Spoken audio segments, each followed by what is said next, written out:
सदाशिवसमारम्भां शङ्कराचार्यमध्यमाम् अस्मदाचार्यपर्यन्तां वन्दे गुरुपरम्परां। गुरुब्रह्मा गुरुविष्णु गुरुर्देवो महेश्वर गुरु साक्षात् परम ब्रह्म तस्मै श्री गुरुवे नमः। नारायण, हम लोग गीता के 14वें अध्याय का अध्ययन कर रहे हैं। भगवान 14वें अध्याय के 24वें श्लोक में कहते हैं, सम दुःख सुख स्वस्थः समलोष्टास्म कांचनः तुल्य प्रिया प्रियो धीर तुल्य निंदात्म संस्तुति। अर्थात वह स्वरूप में स्थित हुआ सुख दुख में समान दृष्टि रखने वाला होता है। ढेले पत्थर और स्वर्ण में उसकी समान दृष्टि रहती है। प्रिय और अप्रिय में वह एक जैसे रहता है तथा निंदा स्तुति में भी वह वीर पुरुष समान ही रहता है।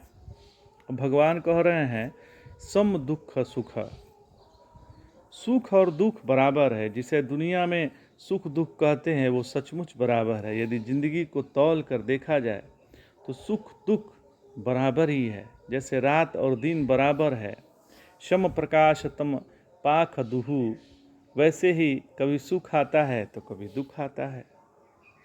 जब हृदयाकाश निर्मल हुआ तो उसका नाम सुख हो गया, और जब हृदयाकाश दुष्ट हो गया तो वही दुख हो गया।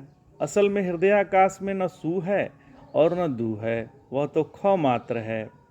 और उसमें जो सुष्ठत्व है वह तो उपसर्ग है, माने आगंतुक है, वह कृत्रिम है, विघ्न है। इसलिए महात्मा के लिए सुख दुख समान है, गर्मी हो या सर्दी हो। एक महात्मा जी को किसी सज्जन ने बहुत बढ़िया भोजन कराया। महात्मा जी बोले कि आज का तो भोजन बहुत बढ़िया है, क्या बात है। तो सज्जन ने कहा कि महाराज, गांव में एक व्यक्ति मर गया था, उसका आज श्राद्ध था, वही का यह भोजन है। महात्मा जी बोले, अच्छा श्राद्ध था, श्राद्ध के दिन एक भोजन बनता है, तो हे भगवान रोज श्राद्ध हुआ करे।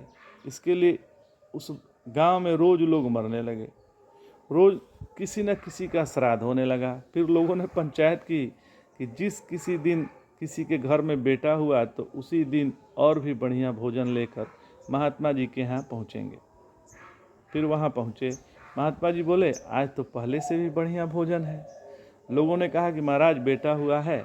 महात्मा जी बोले कि बेटा होने पर ऐसा भोजन होता है, तो हे भगवान इस गांव में रोज बेटा ही हो। इस प्रकार सुख दुख में महात्मा लोग समान होते हैं।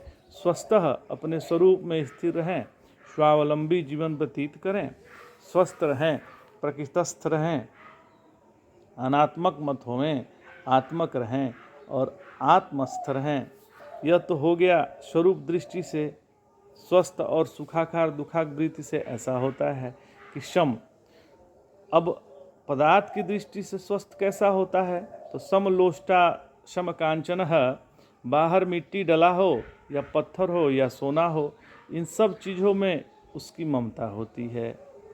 तो स्वस्थ जो सुखाकार दुखाकार वृत्ति में भी क्षमता होती है और अपने स्वरूप में स्थिति होती है, वह स्वस्थ है।